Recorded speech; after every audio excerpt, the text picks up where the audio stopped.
Hello and welcome to the Amargi Mosaic. We're so glad you've joined us today. I'm Elif Sarican, writer, editor, translator, and your host. At the Amargi Mosaic, we're placing and piecing together conversations from Kurdistan and the Middle East, bringing you stories and insights you might not hear elsewhere. We're a grassroots funded media collective powered by journalists and academics who believe in independent voices, not corporate agendas. So whether you're here to learn, stay informed, or simply curious about the region, you're in the right place. Before we dive in, don't forget to follow us at www.theamargi.com and on all the social media platforms you see on your screen. Your support helps us grow and keep these conversations alive. So let's get started with today. Today I'm speaking with Ezgi Başaran, a journalist and political scientist originally from Istanbul, Turkey, and currently living in Oxford, UK. She started her career in 2004 at Hürriyet Daily as a reporter. After accepting an offer to write a daily column on Turkish politics, she became the youngest ever editor of Radikal, the biggest center-left news outlet in Turkey, and the first woman to hold the role. So it's an absolute honor to speak to her today. She has written on Turkish domestic politics, and her comments have appeared in major international media. Her book, Barış Bir Varmış Bir Yokmuş, Once Upon a Time Peace, was published in 2015. Her first English language book, Frontline Turkey, The Conflict at the Heart of the Middle East, was published by IB Tourist and Bloomsbury in 2017. The New Spirit of Islamism, her second book, was published in June 2024, and currently Ezgi teaches the graduate course, The Politics of the Middle East at the University of Oxford. So without further ado, Ezgi, there's been a lot of talk about either the need or about the ways in which Turkey's constitutions can be re-looked at. There's a lot of conversations about that from literally every direction. And for those who may not know, Turkey's first republican constitution was ratified in April 1924, making it over 100 years old now. Since then, Turkey has had four main constitutions, just before 1921, 1924, 1961, and 1982, with the current 1982 constitution being amended 21 times. What do you think this constant or frequent constitutional flux tells us about Turkey's struggle to define itself as a nation? And what do you think is important in the conversation when thinking about rethinking and re-looking at Turkey's constitution? Thank you, Elif'ciğim. It's a wonderful to talk to you, to journalists and writers like yourself that are still interested in this chaotic political structure that we live in nowadays. So, going to your question, the struggle to define what Turkish nation or the society that lives on the land that we call Turkey, we can't really understand that without going to the Ottoman legacy. I've actually just wrote about it because my grandmother and my great grandfather, they're both from Ottoman Balkans, and its identity is a very complex thing. And the empire, when you push an empire like as vast as Ottoman into the mold of nation states, it creates very big problems. The Ottoman Empire was hierarchical, Muslim dominated, heavily unequal, but it did allow a certain kind of pluralism, I think. Subjects could live with multiple languages. It was decentralized. And but when the Turkish Republic was founded in 1923, its leaders, Mustafa Kemal Atatürk and his, military and political circle, faced a world shaped by fledgling nation states and nationalisms. So for Ataturk and his circle, this meant finding a solution to cut a really big rupture with the Ottoman legacy and recast the diverse populations of Anatolia into a single indivisible nation, ironically. So this is where the constitution becomes central. Actually, there was a first draft at the heat of the War of Independence, 1921, which allowed the principle of local administration, and uh, it left room, for example, for the Kurds um, to to um, to enjoy a certain kind of autonomy within the republic, because that was actually the promise, right? But the 1924 constitution shut that door, and it declared all citizens Turks, abolished any reference to local self-rule, and embedded the logic of very centralized unitary state, and homogenized the identity, which cannot be so mechanic and methodical as we've now know experienced in the last 100 years. So when you say the struggle to define it, I think it's a very, very good framework to look at Turkey. It's a struggle to define itself. Um, on paper, the Republic had been defining itself as one people, one nation, one language. In practice, the reality is much more complicated. Millions of Kurds, or now we don't have many, the only a handful of minorities were recognized by the Lausanne Treaty. Now, no more. I mean, no, there are no Armenians, not many Jews or Greeks left. So, I mean, non-Muslim minorities are just almost zero. So it's just Turks, Kurds, and Arabs right now living on the land, what we call Turkey, with constant friction, actually, because this is actually why 1924 constitution looms large in the Kurdish narrative, because for Kurds it marks the betrayal of the founding pact in the beginning of a century of kind of erasure.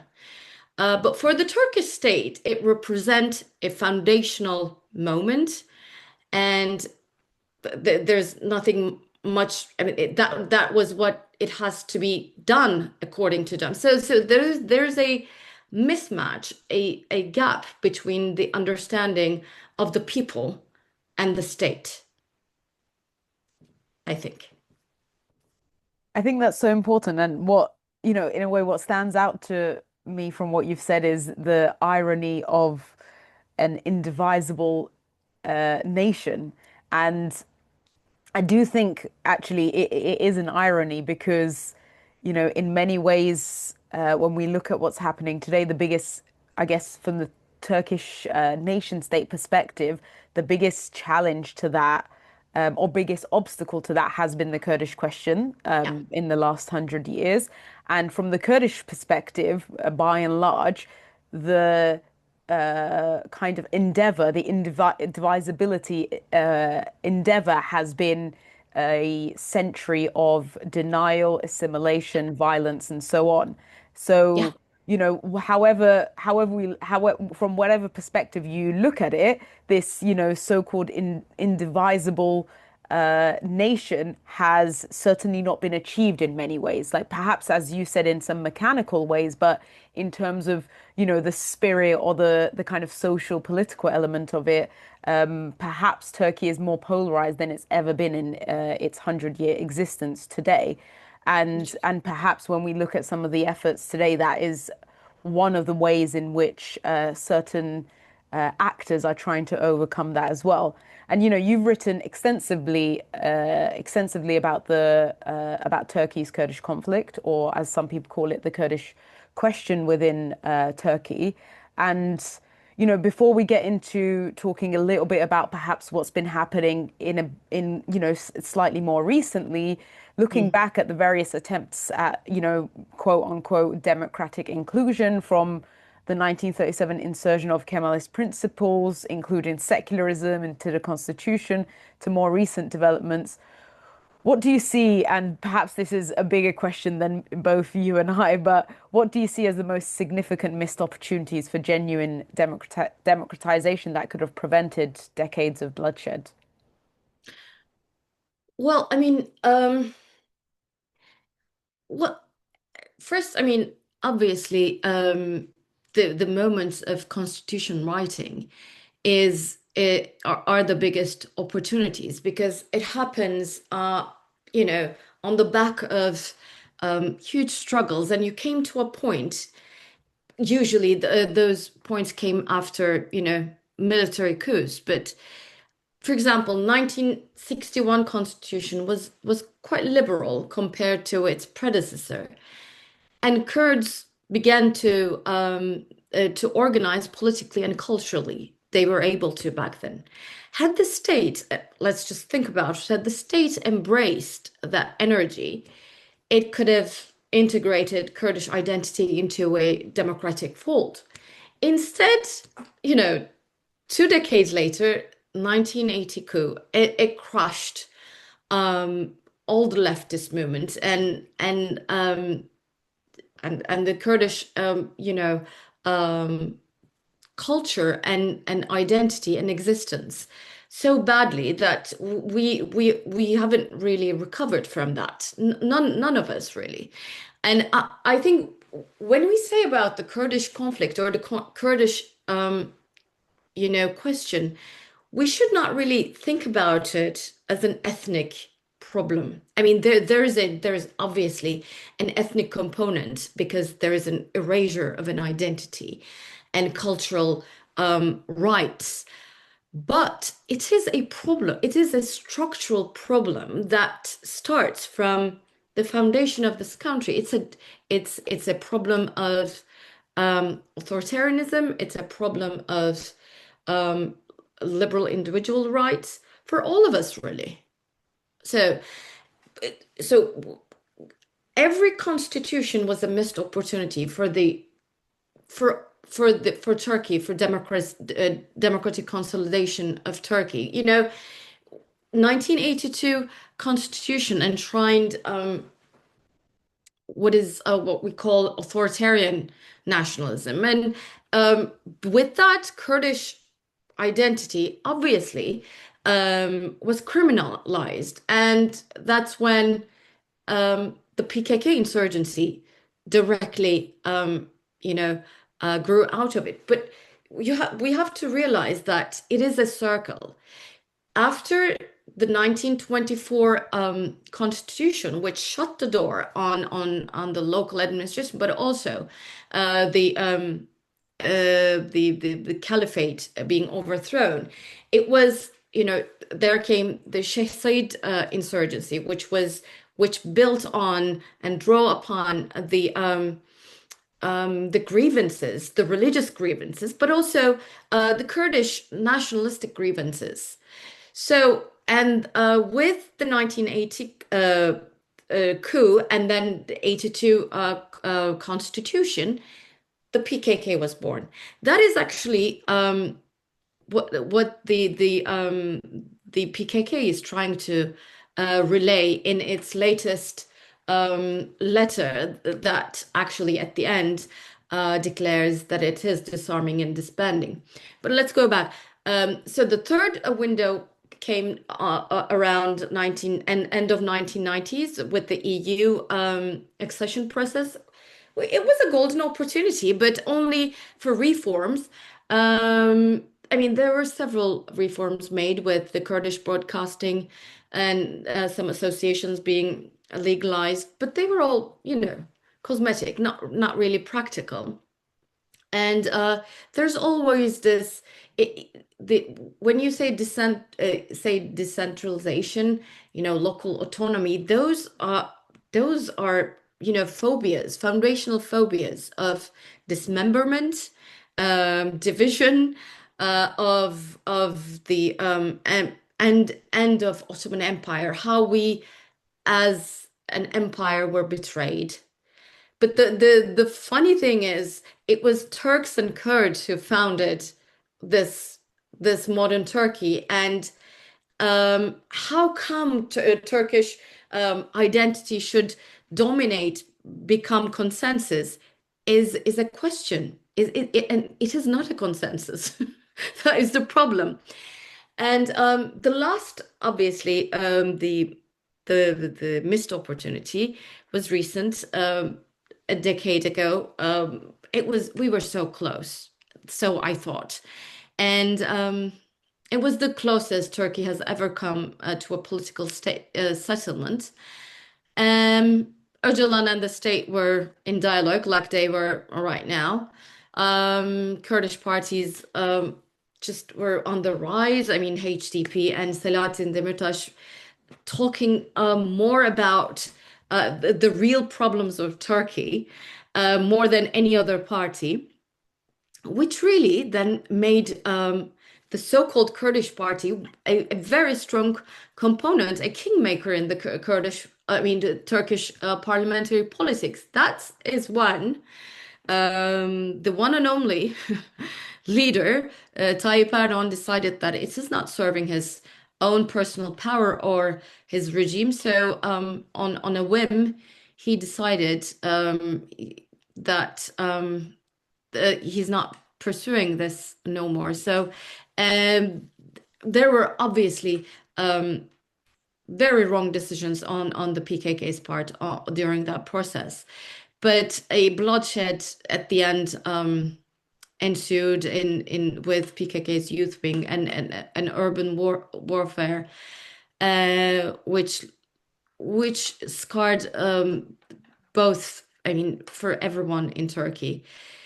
But again, it led to more authoritarianism, more securitization, democratic rights being curtailed on for everyone. So the circle, the pattern comes back again. Now we are at the crossroads of another process, and I really truly want to believe that it is going to end differently, but I have my doubts. Yeah, I mean, I think particularly because, as you said as well, a lot of people felt like a decade ago it was so close, Yeah. and it was really a force. And We thought yeah, that we were so close. yeah, exactly. I think a lot of people thought and felt that it was so close, and also, on an even on an individual level, a lot of people who live in exile, for a whole scale of reasons. Like some of them perhaps were or are former militants. Some of them are Yeah, just someone who might have like sent a tweet and can't go back to Turkey. yeah, So for a lot of people, it was really a sense of hope of also just being able to go back to their home, like, from the perspective of people in the diaspora or outside of Turkey. And obviously for those within Turkey, I think obviously there is the hope for freedom and the kind of the political process, but also particularly in Kurdish areas, the decades of fighting for one's own rights also has had grave economic impacts. obvious.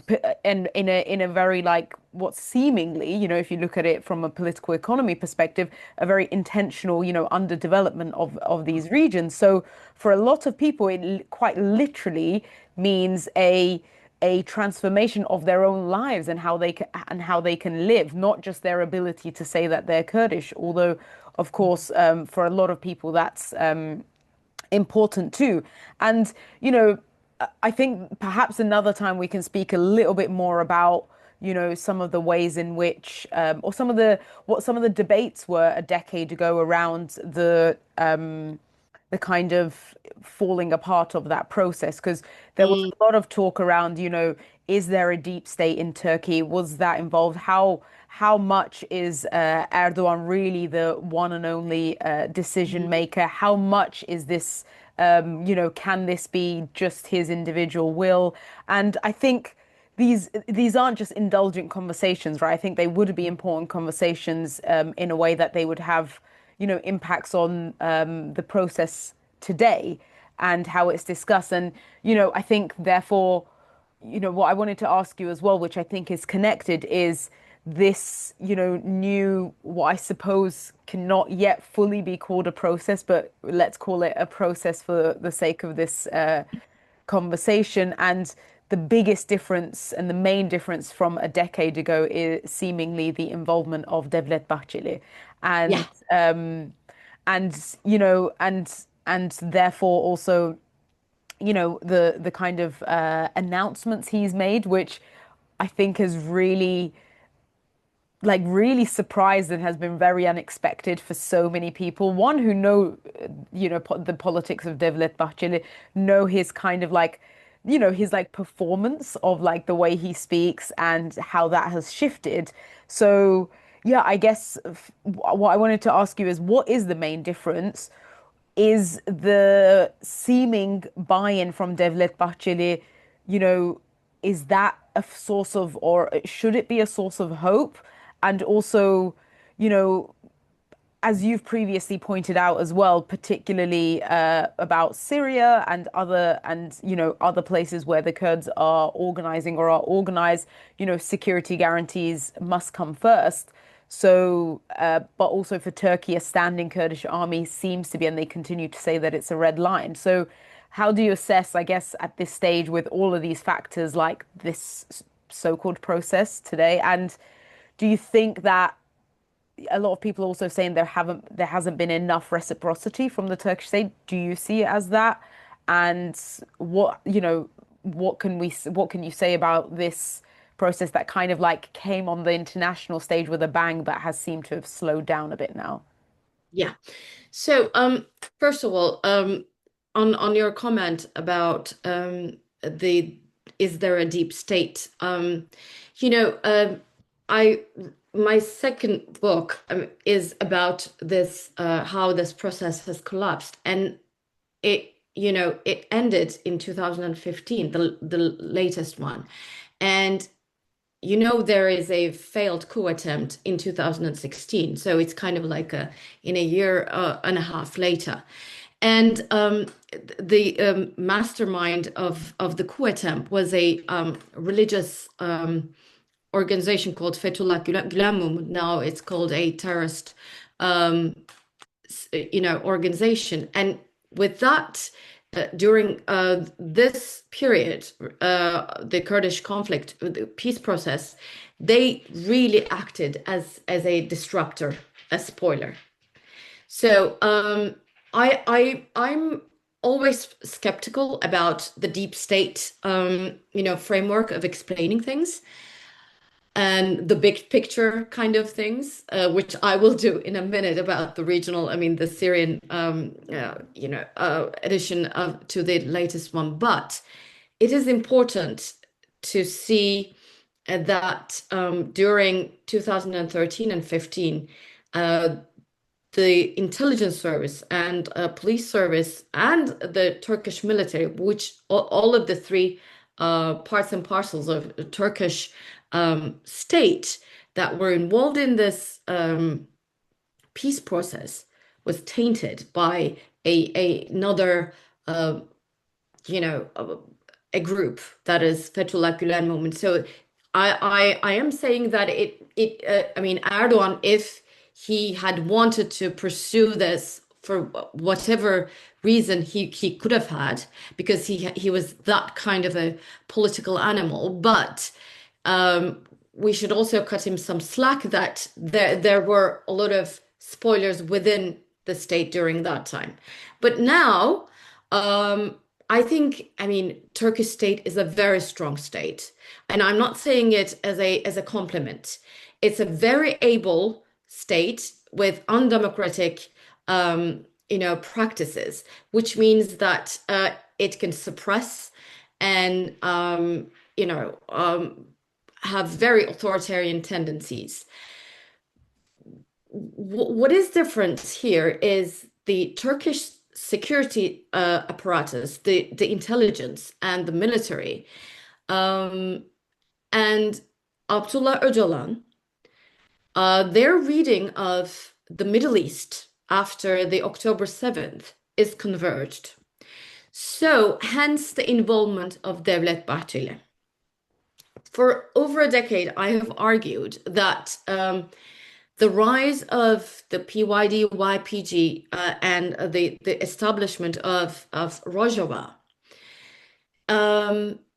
since this Syrian civil war, the objectives of the Kurdish movement, the PKK and its affiliated organizations in Syria, the PKK's priority shifted from Turkey to defending the political experiment in Rojava.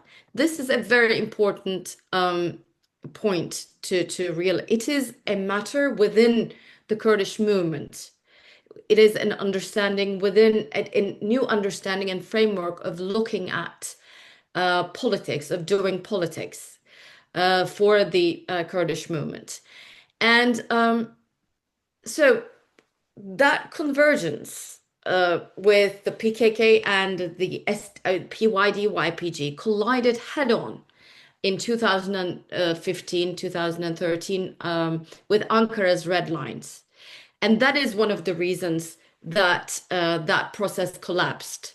So it's Erdogan, it's the spoiler of Fethullah Gülen movement, and it's Rojava. Because Turkey refused to countenance an autonomous Kurdish region along its southern border. And with obviously with a group that is ideologically and strategically aligned with the PKK. So a decade later, developments in that same geography, driven by the same actors, have once again revived the talks. So Devlet Bahçeli is persuaded by the Turkish intelligence and security apparatus that now, solving the PKK issue, or in the states, Turkish states rhetoric, the terrorism issue, is not optional, but it is an imperative. And Öcalan sees it in a different way, but interestingly, Ankara and Öcalan read the regional moment in similar terms. And they believe since October 7th that there's the older Middle East order has ruptured. And so it's a protective move against greater regional instability. So in Öcalan's mind, Öcalan is protecting the gains of Rojava in a way, while disbanding the PKK and its insurgency on Turkey.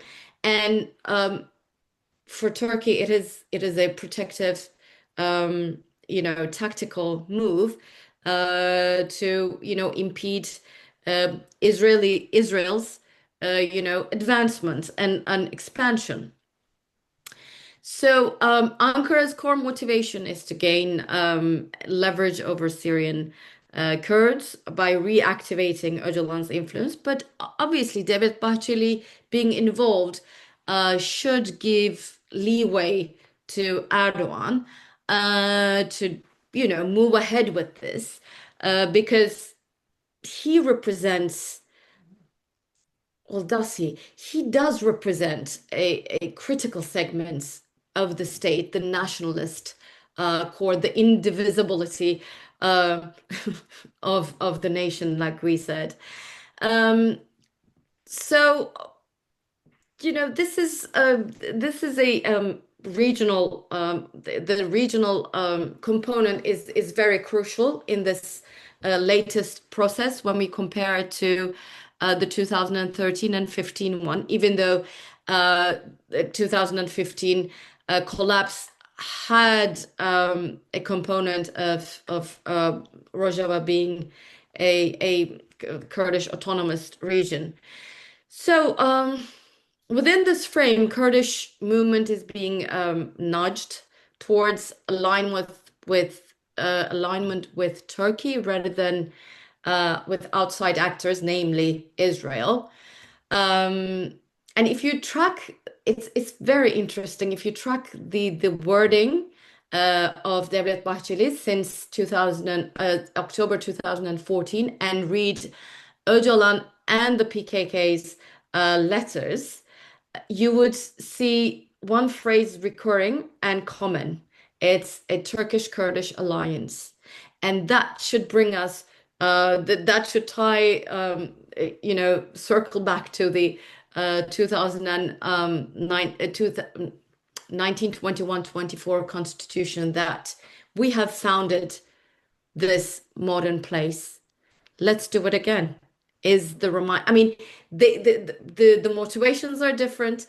The perspectives are completely opposite what the Kurdish movement is saying, and Devlet Bahçeli and the Erdogan and the Turk, whatever we call the Turkish state apparatus, is saying. But they do have a common denominator: the Turkish and Kurdish alliance to walk through this new chaotic Middle East. Yeah, and I think, hearing all what you've just said, it goes back to what we said at the start, which is actually, a lot of people talk about whether this is like Erdogan trying to stay in power and so on, but I think it's quite clear that it's bigger and much beyond that. And it actually, Thank you, Elif'cim. Thank you. I'm trying to write about this because it's really parochial to think that Erdogan would need or the Kurdish movement sell out, or would Erdogan?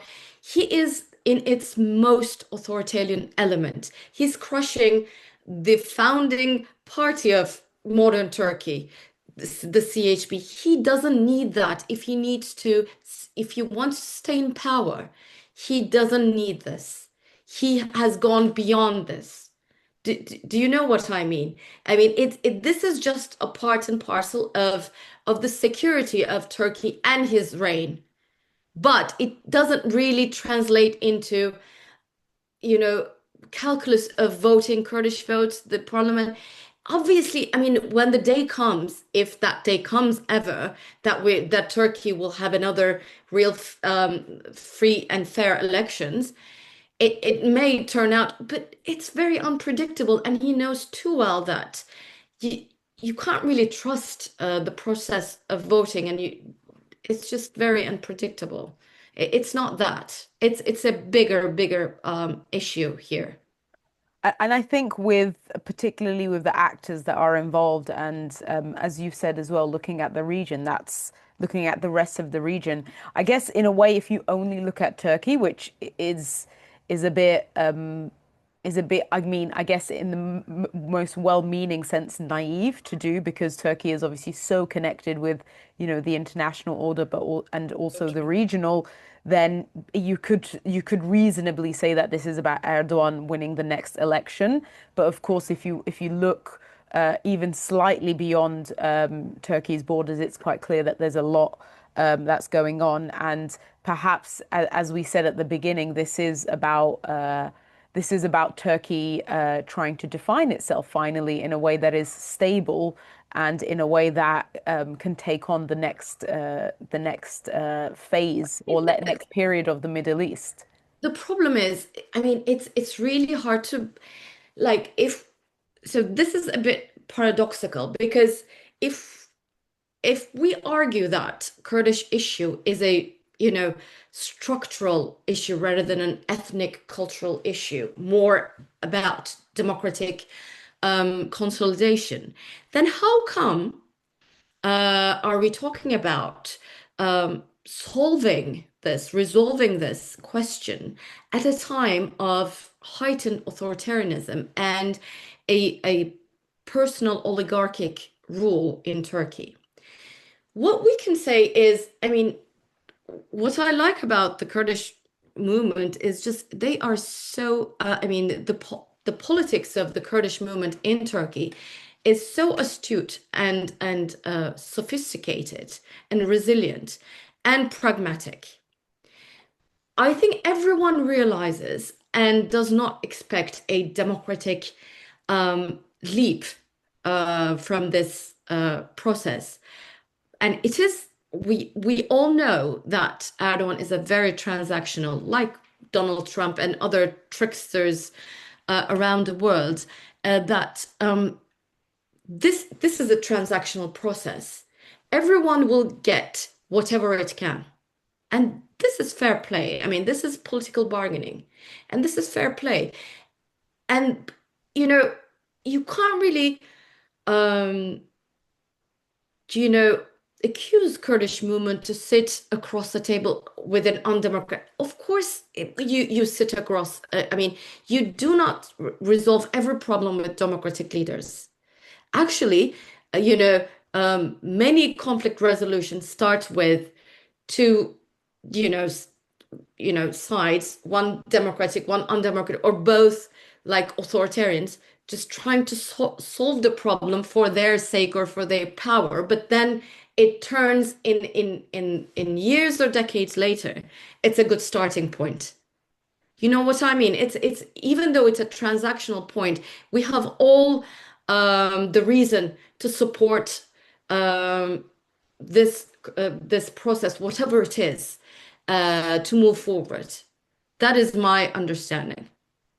Yeah, and I've heard a lot of people say, you make peace with your enemy. You don't make peace with your friends because you're already friends. And often your enemies are your enemies because you fundamentally disagree with probably, their politics and ideologies and so on. And therefore, Well, I to mean, make peace, you you have to know, converge somehow. exactly. We were together at a seminar where HTP co-chair was grilled by someone just accusing him, why do you need to sit across a Turkish state across Erdogan, who is obviously very authoritarian and doesn't need doesn't see will not do anything democratic or reform or give Kurdish rights. Well, I mean, he tried to relegate this in a very polite way, but it is one needs to understand that if the experiment, the semi-autonomous region in Rojava is not being attacked by militarily by the Turkish state for now, and if there's a way to uh, find a tandem with Damascus, and if Turkey would help that, why not work with the Kurdish Turkish state? I mean, this is a very how should I say, very irresponsible way of looking at a steps of a conflict resolution, I think. There are many steps to a conflict resolution, and it doesn't really start by a brilliant, impeccable constitution and giving rights.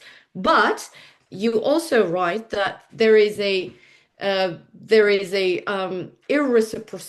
reciprocity between the Turkish state and the Kurdish movement, even for this transactional point, because obviously I mean, everything was put forth by the Kurdish movement as promised. Öcalan called for disbandment of the PKK. The PKK heeded that call and declared disbandment of a 40-year-old organization.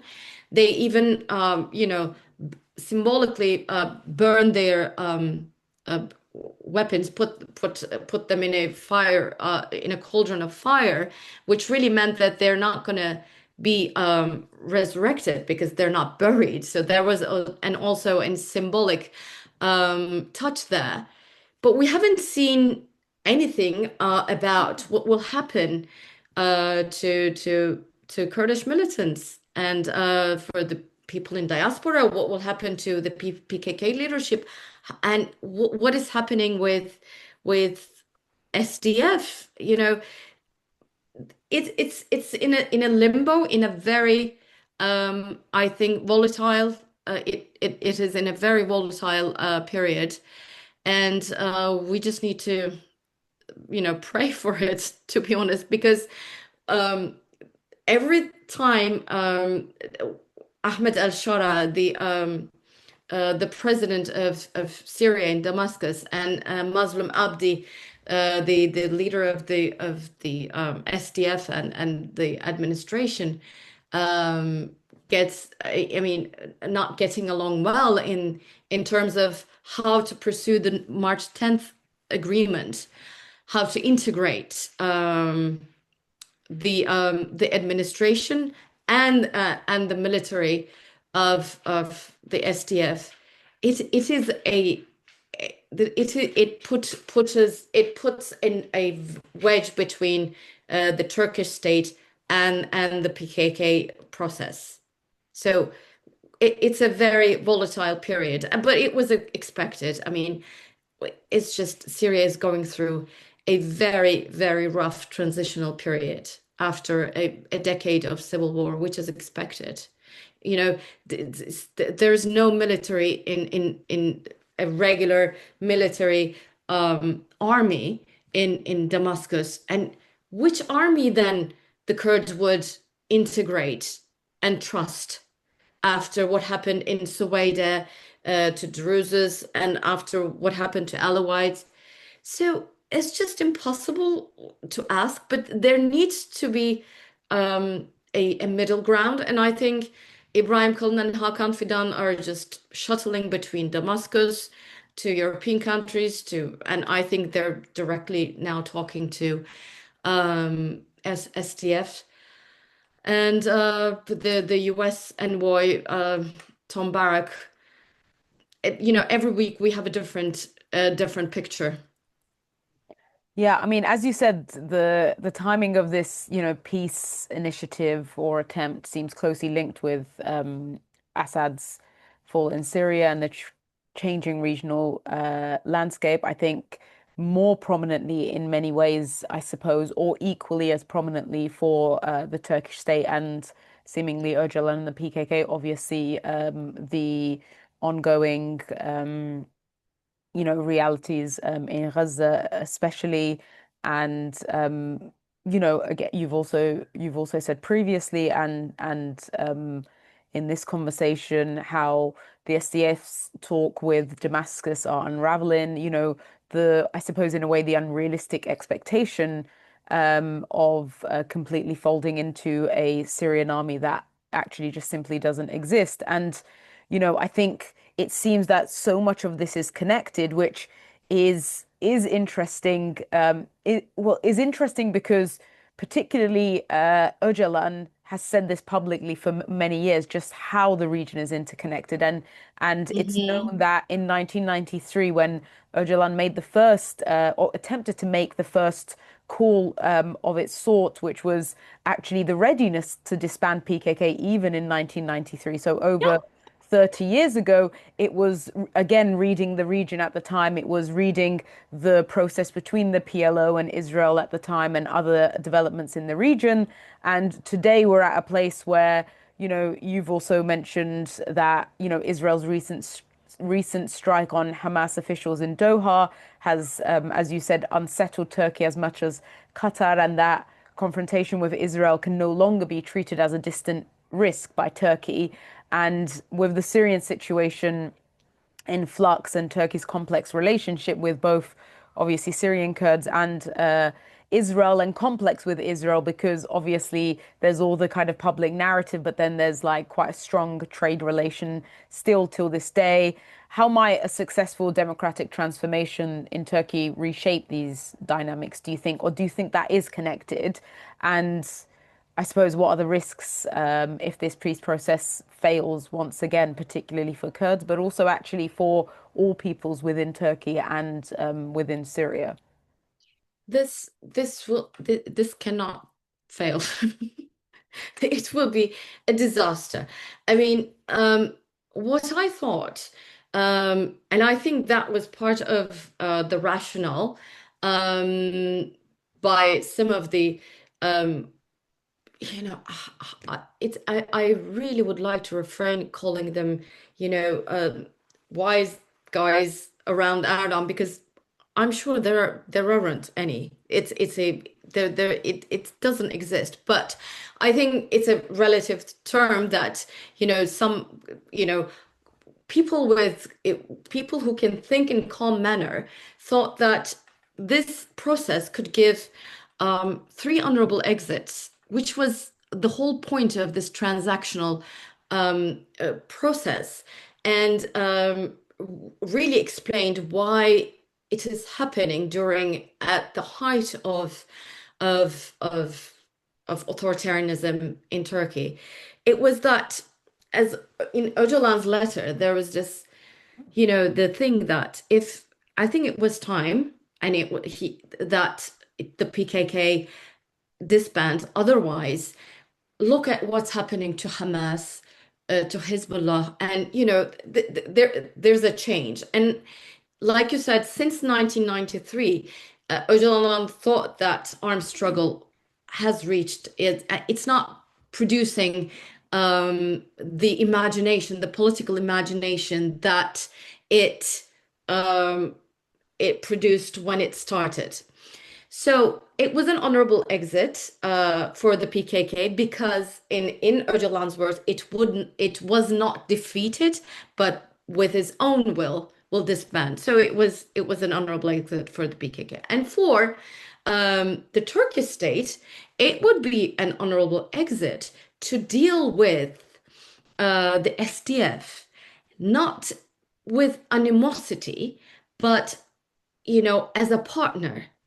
And it would give a lot of influence and leverage in Syria had Turkey managed in a way the narrative that there is no PKK anymore, and SDF is a different Syrian entity and can have a local administration, and we will work with them, because I've talked to Ilham Ahmed, and they are more than ready to, for example, the reconstruct and the trade of minerals and oil in Rojava, with Damascus, with Turkish private sector. It would be a golden opportunity for Erdogan, who needs you know spoils from the Middle East to maintain his power, because the Turkish economy is in shambles.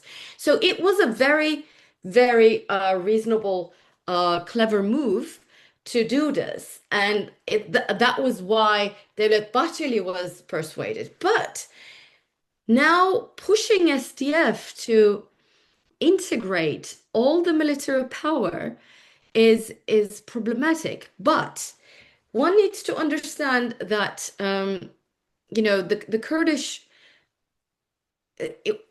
there's a new Middle East order, and we have to realize that Israel and Saudi Arabia are the two bipolars, uh, uh, and Turkey could be the third one in reshaping the new Middle East. So Saudi Arabia with United States has invested a lot in this new government that is called Ahmed al-Shara's government. And I think what needs to be done is that SDF needs to, the Kurds needs to find a way to talk to, and be in tandem with Damascus, and maybe then, only then, the timeline of this process with Turkey might come to fruition. And I don't think there is an option of failure in this one, but it is stalled, and it will lag a lot. But I think the NGOs, the parts of Kurdish movement, and democratic forces, whatever is left in diaspora and within Turkey, we need to see this as integral to Turkish actually democratic future. This conflict being resolved is so important for the future of Turkish politics. I cannot really underscore it more. So there is no it. I don't think it will collapse the way it has collapsed in 2015, because the consequences of which would be more drastic, more disastrous than 2015 for Turkey, and apparently, and at the end, for the Kurdish movement as well. Yeah, and Turkey, including the whole of Turkish society, not just the political class, right? And I Of think course.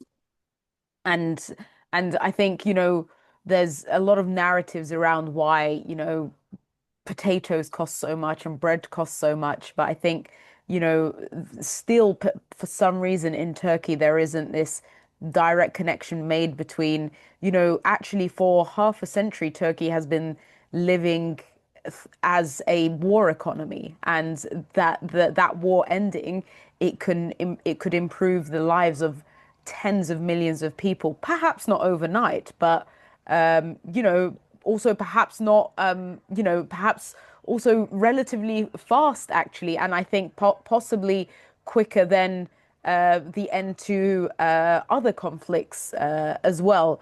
And, finally, I wanted to ask you as a final question, and I think it's important, obviously, we are speaking to a English speaking audience, and I think it's really important that people engage with the developments in a meaningful sense. And given your unique perspective, particularly bridging journalism and academia, what do you think Western observers most misunderstand about Turkey's current trajectory? And looking at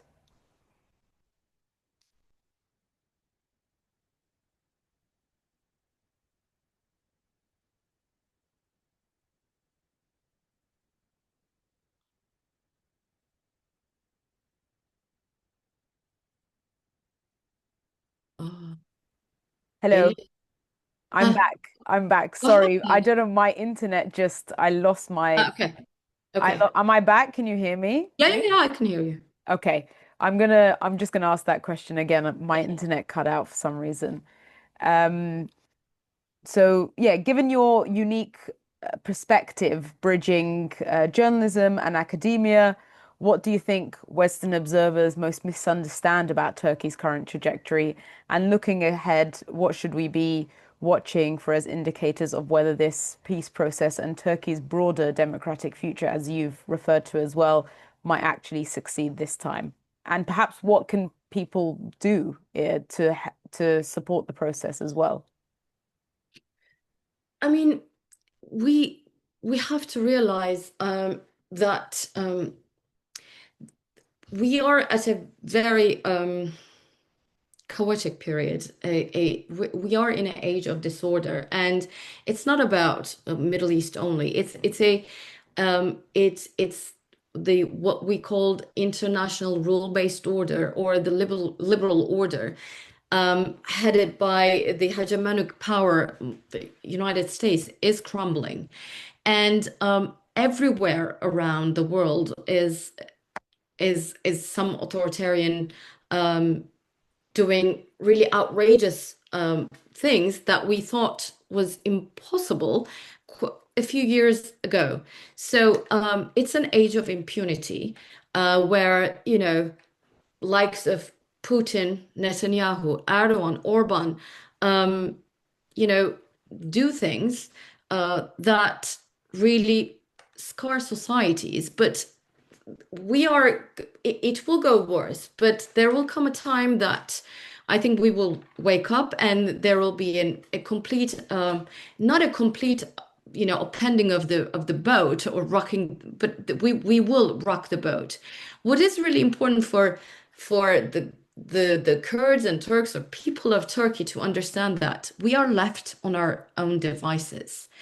And that is the same with, for example, Israelis and Syrians. I mean, there is no leverage of the Europeans, the British over Erdogan, or maybe only just, Trump's unpredictability. So we need to find a solution, and maybe this is for the better, to find our own solutions and to not expect much from either European leaders who are just into their own economic, social, political impasses, and just get on with ourselves. 100 years late, I think, is my you know is my advice for people of or follower of Turkey, and for the English speaker, Anglophone word who would like to understand more about Turkey is just you need to understand that Turkey is run by not an Islamist government, but a neoliberal government that is the most corrupt, with an entrenching clientelist and oligarchic system that is closer to Putin than any other government. So there are things that Erdogan does that may change in 6 months. So it's not a problem of ideology, but it's a it's a problem of, I mean, it's not a matter of ideology that leads Erdogan, but usually opportunities of trade, or that would feed his clientelist entourage, so that he can linger on the spot of Turkey's helm. I think is the best advice I can give. Thank you so much, Ezgi. I mean, as I said to you before we started recording, we could probably speak for hours and hours, and there's still so much more to talk about. So hopefully there'll be many more conversations. But that's it for today's episode of the Amargi Mosaic. And thank you very much for everyone who has tuned in and listened to the brilliant thoughts and analysis of Ezgi Başaran. Thank you very much. Thank you very much, Elif, for having me.